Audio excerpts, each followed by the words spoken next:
شروع اللہ کے بابرکت نام سے۔ میں ہوں آپ کا ہوسٹ عبادت علی مہران اور آپ دیکھ رہے ہیں نبض جہان۔ ناظرین، جب یورپ میں سر درد کو بدروحوں کا چمٹنا کہا جاتا تھا اور ان بدروحوں کو نکالنے کے لیے چرچ لے جا کر سر میں کیلیں ٹھونکی جاتی تھیں، اس وقت مسلمان عراق میں بیٹھے جدید کیمسٹری اور ادویات کی ترقی کی بنیاد رکھ رہے تھے، جہاں ابن سینا القانون فی الطب کو تحریر کر رہا تھا، جسے آگے جا کر 1000 سال بعد 21ویں صدی میں بھی پڑھا جانا تھا۔ وہیں جابر بن حیان وہ کتاب لکھ رہا تھا جسے اگلے 700 سال تک کیمسٹری کی بائبل کا خطاب ملنا تھا۔ وہ اس وقت ایسا تیزاب سلفیورک ایسڈ بنا رہا تھا جس کی پیداوار کسی ملک کی صنعتی ترقی کی عکاسی کہلانی تھی۔ وہیں مسلمان سیاح دنیا گھوم رہے تھے اور مسلمان ماہر فلکیات اپنا حصہ ڈال رہے تھے۔ کبھی اسپین کو صاف ترین شہر بنا رہے تھے تو کبھی بغداد کو علم کا گہوارہ بنایا جا رہا تھا، اور کہیں نئے علاقے فتح کیے جا رہے تھے۔ اس ترقی کی وجہ ان کا اپنا نصاب تھا اور تمام تر ہنر مندوں کو اپنی تہذیب کو پروان چڑھانے کے لیے استعمال کرنا تھا۔ پھر وقت بدل گیا اور ہمارے اکابرین کوے کے حلال اور حرام پر مناظرے کرنے لگے، اور ہم نے اپنے نصاب میں وہ علوم شامل کر دیے جن میں نہ ہماری دنیاوی ترقی تھی اور نہ ہی آخرت کی کامیابی۔ جہاد اور مجاہدین ذاتی مفادات کے لیے استعمال ہونے لگے، اور کھیرے، ککڑی، کیلے، مسواک کا سائز ہمارے اہم مسائل میں شامل ہو گیا۔ آمین تیز اور آہستہ پڑھنے پر کفر کے فتوے لگنا شروع ہوئے۔ فرض کے بعد دعا جائز ہے ناجائز ہے پر جھگڑے ہونے لگے، اور پھر تاریخ نے دیکھا کہ ہلاکو خان چنگیزی فوج نے مسلمانوں کے سروں سے فٹ بال کھیلے اور کھوپڑیوں کے مینار کھڑے کر دیے۔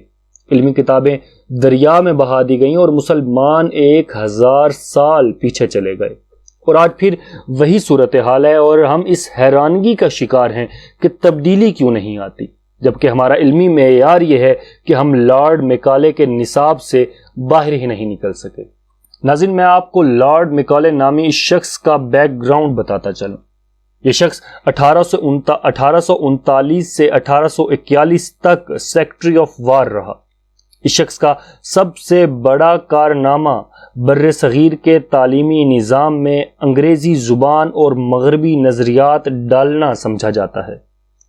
اس نے اپنے دلائل کو 1835 میں میکالز منٹ میں پیش کیا، اور اس نے فارسی کو انگریزی میں بدلنے اور انگریزی کو دفتری زبان بنانے میں اہم کردار ادا کیا۔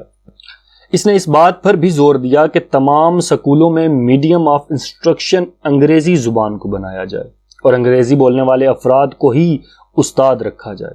حتیٰ اس نے برصغیر کے بہت سے سکولوں میں ہندی اساتذہ کی بجائے انگریزی اساتذہ کو پریفر کرنے پر زور دیا۔ اس کے تجویز کردہ اس نظام نے ایک مکتب کی صورت اختیار کر لی جسے میکالزم بھی کہا جاتا ہے، اور جب یہ نظام عمل میں آنا شروع ہوا تو اس نظام کی وجہ سے آہستہ آہستہ برصغیر کی تہذیبی اور پرانی ساری تعلیم ختم ہوتی گئی اور اس کی جگہ مغربی نظریے اور تعلیم لیتے گئے۔ اس نے دنیا کو نظریاتی طور پر 2 حصوں میں تقسیم کر دیا، جس میں ایک کو تہذیب یافتہ اور دوسرے کو وحشی قرار دیا، اور اس میں سب سے زیادہ تہذیب یافتہ قوم برطانیہ کو قرار دیا گیا۔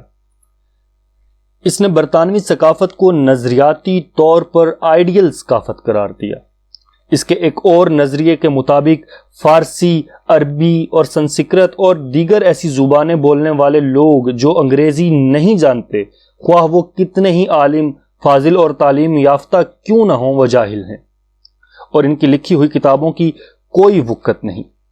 جب برصغیر کے لیے انگلش ایجوکیشن ایکٹ 1835 بنانے پر بحث چل رہی تھی تو اسی دوران تھامس میکالے نے ایک میمورنڈم بھی جاری کیا جس میں اس نے انڈین تہذیب اور انڈین زبان اور انڈین تعلیمی نظام کو کم اور نیچ قرار دیا، اور یہ ثابت کرنے کی کوشش کی کہ مغربی تعلیمی نظام سب سے اعلیٰ ہے اور اسی کو رائج کرنا چاہیے، اور اس کو رائج کرنے کے لیے سب سے پہلی چیز انگریزی زبان کا نافذ ہونا ضروری ہے۔ میکالے کی انہی مضامین کے زیر اثر برطانوی حکومت نے مغربی تہذیب اور انگریزی زبان کو متعارف کروانا شروع کیا اور اس کے لیے بہت سے قوانین بنائے۔ ناظرین، جیسا کہ آپ جانتے ہیں کہ جب بھی کوئی زبان ایک علاقے سے دوسرے علاقے یا ایک جگہ سے دوسری جگہ پر منتقل ہوتی ہے تو وہ صرف حروف کی منتقلی ہی نہیں رہتی، بلکہ وہ زبان اپنے ساتھ اپنے ہمراہ پوری تہذیب اور تمام نظریات اور ثقافت کے ہمراہ منتقل ہوتی ہے۔